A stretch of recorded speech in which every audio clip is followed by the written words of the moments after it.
सोचिए कि एक इंसान रोज जिम जाता है। वो मतलब 2 घंटे तक ट्रेडमिल पर पसीना बहाता है, भारी वजन उठाता है। हाँ, और अपनी हर एक कैलोरी का पूरा हिसाब भी रखता है। बिल्कुल। लेकिन जिम से घर लौटते वक्त वो रास्ते में रुककर 1 दर्जन डोनट्स खा लेता है अरे बाप रे, 1 दर्जन? है ना? और फिर हफ्ते के आखिर में शीशे के सामने खड़े होकर शिकायत करता है कि यार मेरा वजन कम क्यों नहीं हो रहा। सुनने में तो ये बहुत बड़ी बेवकूफ़ी लगती है। मतलब कोई ऐसा क्यों ही करेगा? हाँ, पर अगर हम आज की इस गहरी चर्चा के विषय पर ध्यान दें तो मनोविज्ञान कहता है कि हम अपनी भावनाओं और मेंटल स्ट्रेंथ यानी मानसिक मजबूती के साथ हर रोज बिल्कुल यही कर रहे हैं। और यही वो सबसे बड़ी गलतफहमी है जिसे आज हमें तोड़ना है। हम अक्सर सोचते हैं कि मानसिक मजबूती का मतलब है सिर्फ अच्छी आदतें अपनाना। जैसे सुबह जल्दी उठना, पॉजिटिव सोचना। सही का। या फिर बाहर से एक पत्थर की तरह एकदम टफ दिखना। लोग मान बैठते हैं कि जो इंसान कभी लौटा नहीं है, जो अपना दर्द नहीं दिखाता, बस वही मेंटली स्ट्रांग है। जो कि सच नहीं है। बिल्कुल सच नहीं है। असलियत में ये किसी शारीरिक दर्द को सहने की कोई प्रतियोगिता नहीं है। अगर आप दिन भर मेंटल वर्कआउट कर रहे हो लेकिन छुपकर मानसिक डोनट्स खा रहे हैं, यानी वो बुरी आदतें पाले में जो आपको अंदर से खोखला कर रही हैं। हाँ, तो आपकी सारी मेहनत बेकार है। और इस बात को एमी मॉरन की जिंदगी से बेहतर शायद ही कोई समझ सकता है। हम्म। हमारी आज की चर्चा उनकी किताब 13 things mentally strong people don't do पर आधारित है। हम्म। और उनकी कहानी जब मैंने पढ़ी तो सच में मेरे रोंगटे खड़े हो गए। वो वाकई बहुत दर्दनाक कहानी है। मतलब कोई रिसर्च पेपर या थ्योरी नहीं है ये, बल्कि ये उनकी खुद की सर्वाइवल की कहानी है। जब एमी सिर्फ 23 साल की थी तब उनकी माँ का ब्रेन एन्यूरिज्म से अचानक निधन हो गया। इतनी कम उम्र में इतना बड़ा सदमा। और वो उस भयानक सदमे से उभर ही रही थी कि ठीक 3 साल बाद वो और उनके पति लिंकन अपनी माँ की पुण्यतिथि पर एक बास्केटबॉल गेम देखने गए और घर लौटते ही 26 साल के लिंकन को हार्ट अटैक आया और उनका निधन हो गया। वाकई वो एक ऐसा अंधकार था जिसकी हम और आप शायद कल्पना भी नहीं कर सकते। और बात यही नहीं रुकी। कुछ सालों के संघर्ष के बाद जब एमी ने दोबारा शादी की, अपनी जिंदगी को एक नया मौका दिया, तो उनके ससुर रॉब को टर्मिनल कैंसर हो गया। रॉब को वो पिता समान मानती थी। हे भगवान। डॉक्टरों ने कह दिया था कि उनके पास चंद हफ्तों का ही वक्त है। उस वक्त एमी को लगा कि वो फिर से उसी डिप्रेशन के गहरे कुएं में गिर रही हैं। उनके मन में ये ख्याल आना बहुत ही स्वाभाविक था कि मेरे साथ ही हमेशा ऐसा क्यों होता है। मतलब कोई भी यही सोचेगा कि क्या दुनिया में सारा दुख मेरे ही हिस्से में है। बिल्कुल। लेकिन एक साइकोथेरेपिस्ट होने के नाते उनके दिमाग के एक हिस्से ने उन्हें चेतावनी दी। उन्हें एहसास हुआ कि ये जो सेल्फ पिटी है, यानी खुद पर तरस खाना, ये उन्हें उस सच्चाई का सामना करने से रोक रहा है जो उनके सामने खड़ी थी। और यहीं से जन्म हुआ उस लिस्ट का जिसे आज हम डिकोड कर रहे हैं। वो आदतें जो मानसिक रूप से मजबूत लोग नहीं करते। तो चलिए सबसे पहले उसी मानसिक डोनट की बात करते हैं जिसका आपने अभी जिक्र किया, खुद पर तरस खाना। हाँ, ये सबसे पहली और सबसे बड़ी रुकावट है। जब भी जिंदगी में कोई मुश्किल आती है तो सबसे आसान रास्ता यही लगता है। किताब में मुझे जैक नाम के उस छोटे बच्चे की कहानी ने बहुत सोचने पर मजबूर किया। वो स्कूल बस वाला हादसा। हाँ, जैक के पैर एक स्कूल बस से टकराकर बुरी तरह टूट गए थे। जाहिर है एक माँ के लिए ये बहुत खौफनाक था। उसकी माँ इस हादसे से इतनी डर गई कि उन्होंने अपनी नौकरी ही छोड़ दी। जो कि एक तरह से ओवर प्रोटेक्शन था। बिल्कुल। वो जैक को घर पर ही पढ़ाने लगी। उन्हें लगता था कि बाहर की दुनिया, दूसरे बच्चे या स्कूल बसें देखकर जैक को अपना दर्द याद आएगा। वो हर वक्त जैक पर तरस खाती थी, उसे मतलब एक बेचारे पीड़ित की तरह ट्रीट करती थी। अगर हम इसके पीछे की साइकोलॉजी को देखें तो माँ का इरादा अपने बच्चे को बचाना था, लेकिन उसका असर क्या हुआ? बच्चा और डर गया। हाँ, जैक जो हादसे से पहले एक बहुत खुश मिजाज और एक्टिव बच्चा था, वो अब चिड़चिड़ा, गुस्सैल और उदास रहने लगा। दरअसल बच्चे अपने आसपास के बड़ों के इमोशंस को मिरर करते हैं। जैक की माँ की आत्मदया अब जैक की आत्मदया बन गई थी। खुद पर तरस खाना असल में हमारे दिमाग का एक बहुत ही चालाक डिफेंस मैकेनिज्म है। एक मिनट, डिफेंस मैकेनिज्म? वो कैसे? मुझे तो लगता था कि खुद पर तरस खाने से इंसान और कमजोर होता है, तो दिमाग इसे डिफेंस की तरह क्यों इस्तेमाल करेगा? बहुत अच्छा सवाल है, क्योंकि ये हमें असल समस्या का सामना करने और जिम्मेदारी लेने से बचाता है। अच्छा। जब हम खुद को ये यकीन दिला देते हैं कि दुनिया मेरे साथ बहुत अनफेयर है या मेरे सितारे ही खराब हैं, तो हमें अपनी स्थिति सुधारने के लिए कोई एक्शन लेना ही नहीं पड़ता। मतलब हम खुद को एक पास दे देते हैं कि अब हमें कुछ करने की जरूरत नहीं है। बिल्कुल। हम एक नेगेटिव साइकिल में फंस जाते हैं, जहां हमारा पूरा फोकस सिर्फ इस बात पर होता है कि हम कितने लाचार हैं। ये एक तरह का इमोशनल कंफर्ट जोन बन जाता है। लेकिन यहाँ मेरा एक सवाल है, जी। क्या दुख महसूस करना ही गलत है? मतलब अगर किसी के साथ सच में कुछ बहुत बुरा हुआ है, जैसे जैक के पैर टूट गए, तो क्या उसे बस मुस्कुराकर सब इग्नोर कर देना चाहिए? क्या ये टॉक्सिक पॉजिटिविटी नहीं हो जाएगी? ये बहुत ही बारीक और अहम फर्क है। दुख महसूस करना, रोना, उदास होना, ये सब पूरी तरह से हेल्दी और जरूरी हैं। अपनी भावनाओं को इग्नोर करना मानसिक मजबूती बिल्कुल भी नहीं है। समस्या तब शुरू होती है जब हम उस दुख में घर बसा लेते हैं। इसे साइकोलॉजी में रुमिनेशन कहते हैं। रुमिनेशन। हाँ, यानी एक ही नेगेटिव ख्याल को दिमाग के टेप रिकॉर्डर पर बार बार प्ले करना। दुख को महसूस करके आगे बढ़ना एक बात है, और खुद को हमेशा के लिए एक विक्टिम मान लेना बिल्कुल दूसरी बात। और जैक के केस में ये साइकिल तब टूटी जब उसके माता-पिता उसे एक थेरेपिस्ट के पास ले गए। और उस थेरेपिस्ट का तरीका मुझे कमाल का लगा। उन्होंने क्या किया था? उसने जैक को देखकर कोई सहानुभूति या तरस नहीं दिखाया। इसके बजाय उसने कमरे में आते ही जैक से कहा, अरे वाह, मैं तो उस बच्चे से मिलने के लिए बेताब थी जिसने एक स्कूल बस को हरा दिया। क्या बात है, बहुत ही स्मार्ट अप्रोच है ये। है ना? अचानक से जैक बेचारा नहीं रहा, वो एक सर्वाइवर बन गया। उसने how to beat a school bus नाम से अपनी खुद की एक कॉमिक बुक भी बनाई, जिसमें वो एक सुपर हीरो था। बिल्कुल। और यहाँ थेरेपिस्ट ने जैक के दिमाग की वायरिंग बदलने के लिए जिस टूल का इस्तेमाल किया वो है ग्रैटिट्यूड, यानी आभार। ये सिर्फ कोई फिलॉसफी नहीं है, इसके पीछे ठोस न्यूरोसाइंस है। वो कैसे काम करता है? जब इंसान इस बात पर फोकस करता है कि उसके पास क्या है, जैसे जैक इस बात पर फोकस करने लगा कि वो जिंदा है और उसने बस को मात दे दी, तो दिमाग में डोपामाइन और सेरोटोनिन रिलीज होते हैं, जो कि हमारे हैप्पी हार्मोन्स हैं। सही कहा। ये केमिकल्स इंसान को डिप्रेशन से बाहर निकालते हैं। रिसर्च बार बार साबित करती है कि जो लोग आभार व्यक्त करने की आदत डालते हैं, उनका न सिर्फ मेंटल हेल्थ बल्कि फिजिकल हेल्थ भी उन लोगों से बेहतर होता है जो हमेशा शिकायत करते हैं। इस सच में एक पावरफुल शिफ्ट है। अब मान लीजिए कि कोई इस सेल्फ पिटी के जाल से बाहर निकल आता है, वो अपनी जिम्मेदारी लेने को तैयार है, लेकिन तभी वो एक और गड्ढे में गिर जाता है। और वो गड्ढा क्या है? अपनी पर्सनल पावर किसी और के हाथ में सौंप देना। लॉरेन नाम की एक महिला का जो किस्सा किताब में है, वो मुझे लगता है हमारे समाज में बहुत आम है। हाँ, लॉरेन की सास वाली कहानी। बिल्कुल। लॉरेन की सास जैकी हर हफ्ते बिना बताए उनके घर आ जाती थी। वो बच्चों की परवरिश में दखल देती थी, घर के तौर तरीकों पर ताने मारती थी, और लॉरेन वो अंदर ही अंदर घुटती रहती थी, पर कुछ नहीं कहती थी। क्योंकि उसे लगता था कि एक अच्छी बहू होने का मतलब है चुपचाप सब सह लेना। हाँ, उसे लगता था कि सीमाएं तय करने से विवाद होगा। और ये सिर्फ सास बहू का मामला नहीं है, ये ऑफिस में, दोस्तों के बीच, कहीं भी हो सकता है। लॉरेन की कहानी असल में बाउंड्रीज या सीमाएं तय ना कर पाने की कहानी है। जब हम दूसरों को ये तय करने देते हैं कि हमें कैसा महसूस करना चाहिए, तो हम अपनी पर्सनल पावर उन्हें सौंप देते हैं। पर थोड़ा रुकिए, अगर लॉरेन अपनी सास को पलट के जवाब देती तो रिश्ते खराब होते ना। कई बार हमें समाज के नियमों के हिसाब से चलना पड़ता है। क्या इसे पावर देना कहेंगे या समझदारी? देखिए, जवाब देने का मतलब बदतमीजी करना या लड़ना नहीं होता। इसका मतलब है अपने लिए स्पष्ट और सम्मानजनक सीमाएं तय करना। अच्छा। जब लॉरेन चुप रही तो उसने अपनी सास को ये मैसेज दिया कि उनका व्यवहार बर्दाश्त किया जा सकता है। इसका सबसे बड़ा सबूत हमारी भाषा में झलकता है। जरा सोचिए, हम दिन भर में कितनी बार कहते हैं, मेरे बॉस ने मुझे गुस्सा दिला दिया, या उस इंसान ने मेरा दिन खराब कर दिया। हाँ, ये तो हम सब रोज बोलते हैं। इसमें गलत क्या है? गलत ये है कि न्यूरोलॉजिकल स्तर पर जब हम ऐसी भाषा का इस्तेमाल करते हैं तो हम खुद को लाचार महसूस करवाते हैं। सच्चाई ये है कि बॉस ने सिर्फ कुछ शब्द कहे या कोई एक्शन लिया, उस पर गुस्सा होना है या नहीं, ये चुनाव हमारा अपना है। जब आप कहते हैं उसने मुझे गुस्सा दिलाया, तो आप मान रहे हैं कि आपकी भावनाओं का रिमोट कंट्रोल उस इंसान के हाथ में है। वाओ! सही तरीका ये सोचना है कि बॉस का व्यवहार अनुचित था और मैं इस पर गुस्सा होने का विकल्प चुन रहा हूं। अरे वाह! ये तो बिल्कुल ऐसा हो गया जैसे किसी रोलर कोस्टर में बिना सीट बेल्ट के बैठ जाना और उस कोस्टर का रिमोट कंट्रोल किसी अजनबी के हाथ में थमा देना। बिल्कुल ऐसा ही है। मतलब वो अजनबी तय कर रहा है कि गाड़ी कब ऊपर जाएगी, कब नीचे गिरेगी, आप कब डरेंगे और कब रोएंगे। बहुत ही शानदार एनालॉजी है ये। और जब हम अपनी पावर ऐसे दूसरों को दे देते हैं तो हमारा सेल्फ एस्टीम खत्म होने लगता है। इसके ठीक उलट, अगर हम ओपरा विनफ्रे जैसी शख्सियत को देखें, तो उन्होंने अपनी पावर कभी किसी को नहीं दी। हाँ, ओपरा का बचपन तो बहुत ही मुश्किलों भरा था। भयंकर गरीबी में बीता।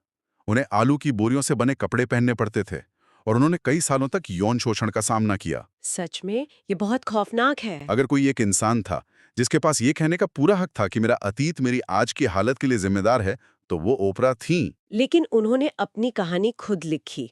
उन्होंने फैसला किया कि कोई और इंसान या उनका दर्दनाक अतीत उनकी पहचान तय नहीं करेगा। बिल्कुल। और वो दुनिया की सबसे प्रभावशाली महिलाओं में से एक बनी। ये सच में बहुत प्रेरणादायक है। लेकिन ये सब सुनने में जितना अच्छा लगता है, असल जिंदगी में अपनी पावर वापस लेना बहुत डरावना होता है। हाँ, क्योंकि पावर वापस लेने का मतलब है एक्शन लेना, बदलाव लाना। और बदलाव के साथ आता है रिस्क, जिससे इंसान सबसे ज्यादा घबराता है। डरना इंसान की फितरत है। हमारा दिमाग बदलाव को हमेशा एक खतरे की तरह देखता है। इसके पीछे एक बहुत ही दिलचस्प साइकोलॉजिकल फिनोमेनन काम करता है। वो क्या है? हम रिस्क का आकलन कभी भी तार्किक या लॉजिकल तरीके से नहीं करते। हम उसे अपने इमोशंस के फिल्टर से देखते हैं। अच्छा, इमोशंस के फिल्टर से। हाँ, अगर किसी चीज से हमें एंग्जाइटी होती है तो हमारा दिमाग मान लेता है कि वो चीज जानलेवा है, भले ही आंकड़े कुछ और कह रहे हों। ये कैसे काम करता है? मतलब हम इतने इलॉजिकल कैसे हो सकते हैं? इसके लिए रिस्क होम्योस्टेसिस या पेल्ट्समैन इफेक्ट को समझना होगा। क्या आपने कभी ध्यान दिया है कि जब लोग कार में सीट बेल्ट पहन लेते हैं या उन्हें लगता है कि उनकी गाड़ी में बहुत सारे एयरबैग्स हैं, तो वो ज्यादा स्पीड में और लापरवाही से गाड़ी चलाने लगते हैं? हाँ, अक्सर ऐसा होता है। लोग थोड़ा ओवर कॉन्फिडेंट हो जाते हैं। बिल्कुल। इसे ओवर कॉम्पेंसेशन कहते हैं।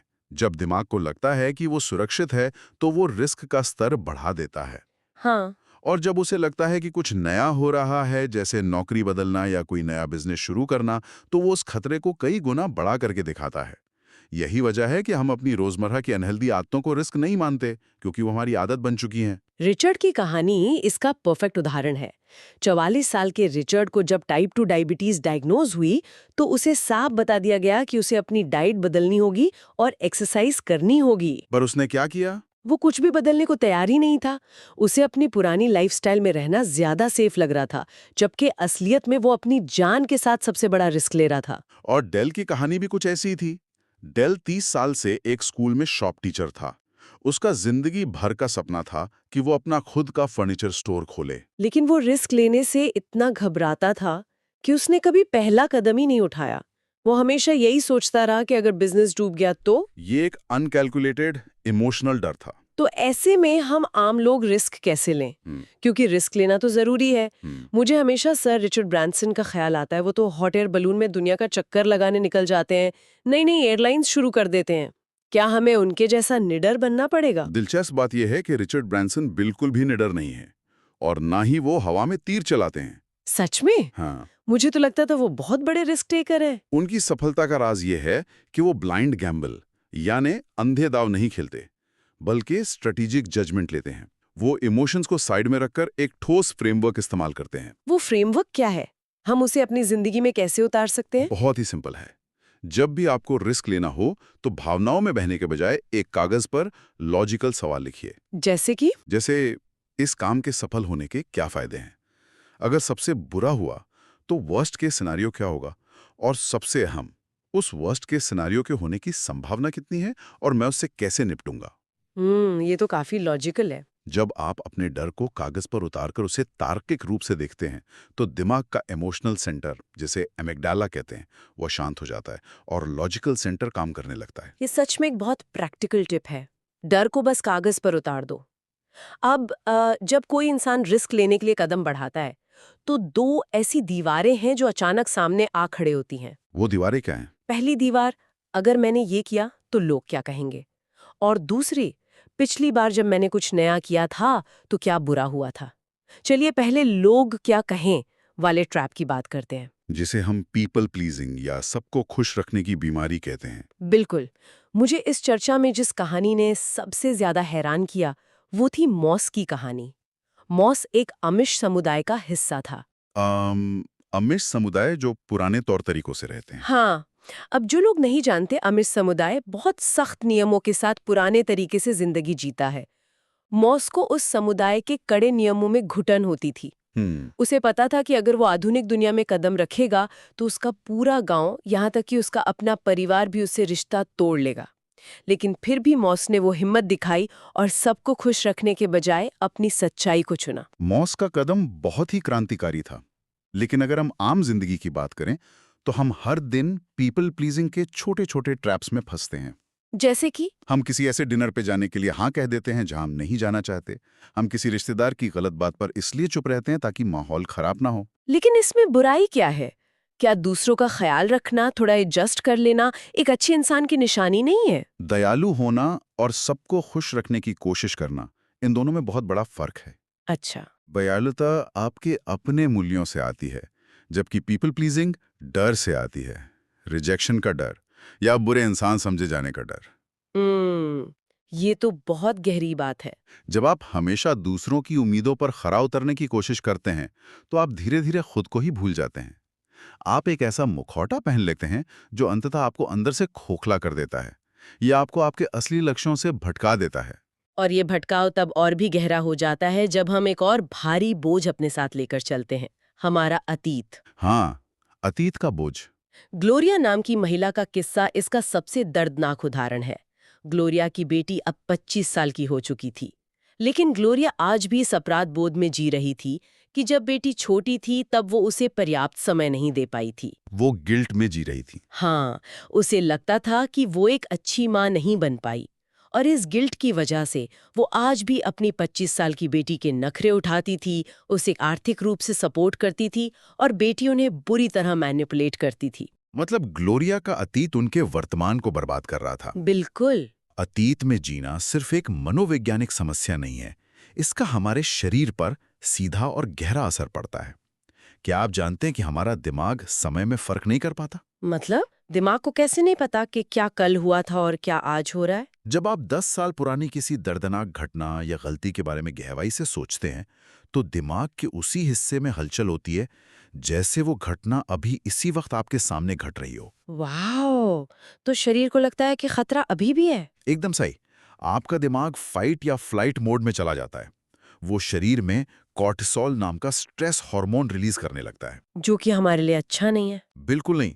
2013 की एक बहुत ही अहम साइंटिफिक स्टडी ये साबित करती है कि जो लोग लगातार अपने अतीत की नकारात्मक घटनाओं के बारे में सोचते रहते हैं, उनके शरीर में कॉर्टिसोल के लगातार बने रहने से अंदरूनी सूजन पैदा हो जाती है। अरे बाप रे! ये इन्फ्लेमेशन आगे चलकर दिल की बीमारियों, डिप्रेशन और यहाँ तक कि कैंसर का भी कारण बन सकती है। ये तो वाकई डरा देने वाला है। मतलब हम सिर्फ सोच-सोच कर खुद को शारीरिक रूप से बीमार कर रहे हैं। बिल्कुल।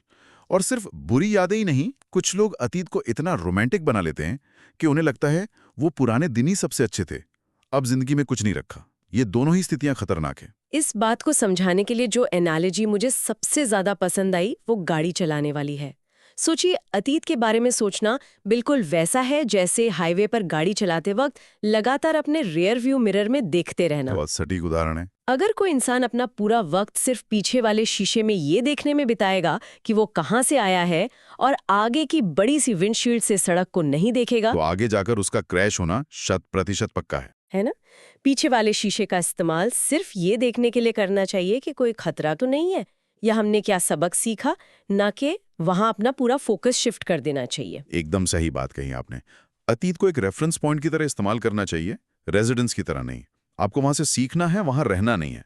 अब मान लीजिए कि हमने अपनी बाउंड्रीज भी सेट कर ली, रिस्क भी ले लिया, लोगों की परवाह करना भी छोड़ दिया और अतीत से भी बाहर आ गए। हमने नए कदम उठा लिए। हाँ, जो कि एक बहुत बड़ी जीत है। लेकिन यहाँ एक और बहुत बड़ी और आखिरी बुरी आदत सामने आ खड़ी होती है जो अच्छों को वापस जीरो पर ले आती है।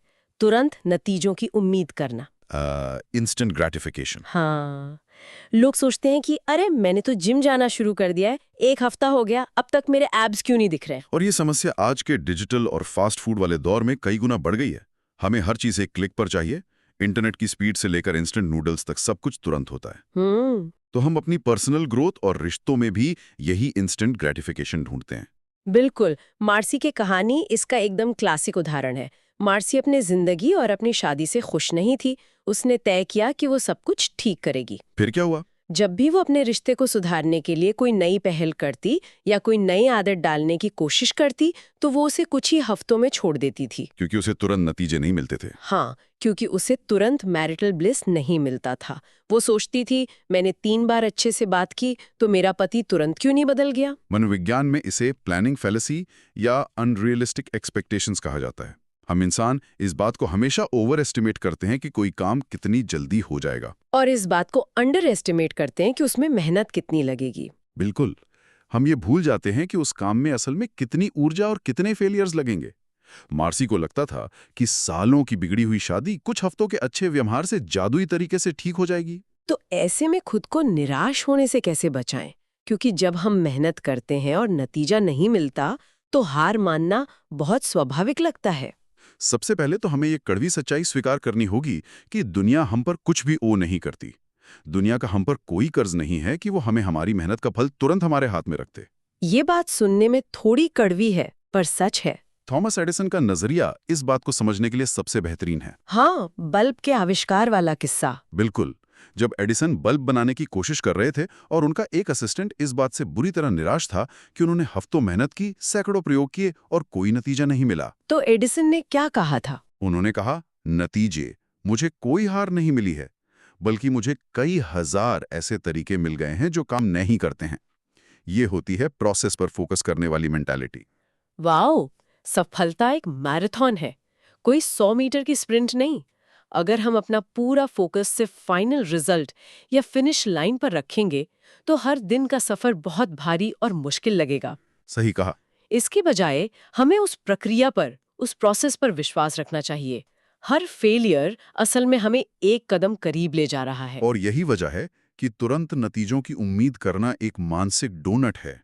ये आपकी सारी मेहनत की कैलोरीज को एक झटके में खत्म कर देता है और आपको वापस उसी जगह ले आता है जहां से आपने शुरू किया था।